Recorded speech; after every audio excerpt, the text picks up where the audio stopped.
Welcome to Kids Academy. Hi and welcome to the Kids Academy chess course. My name is Robert Lazorchak and I'm a certified teacher with international and national chess teaching certifications. I will be your guide as we begin to master this great game. Now let's get to the chess.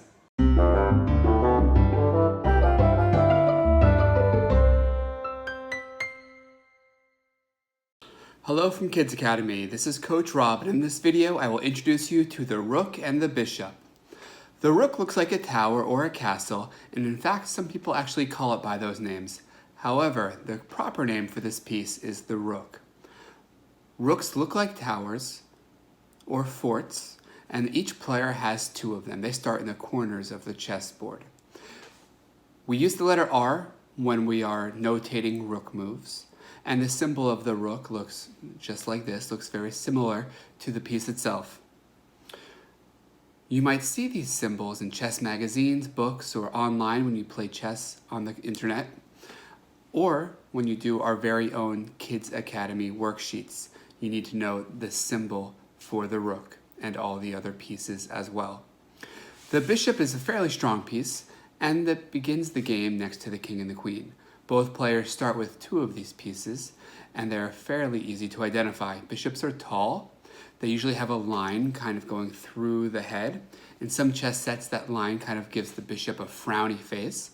Or in other chess sets, my students have told me that the line in the head kind of looks like the part of a haircut. However you want to think about it will help you remember which piece is the bishop. And the top of the bishop, there is a little ball on top, and the bishop's head almost looks like an onion or maybe a Hershey's Kiss, if you're familiar with that chocolate candy. We use the letter B for bishop, and while there's usually not a line in the bishop's symbol, there is a plus sign or a cross there to help us see the bishop.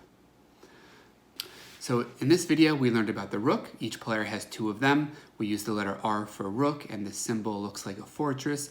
We also learned about the bishop. We use the letter B when writing down bishop moves, and we've seen the symbol for the bishop as well. It's very important to know the letter, the symbol, and what the piece looks like in order to be a well-rounded chess player. That way you can go to chess tournaments and write your moves.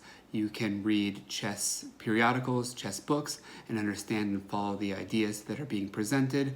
And also it will just help you learn in our actual course right now. We'll be using the symbols, the letters, and notation as we move forward and progress in this series. Thanks for watching. Bye-bye.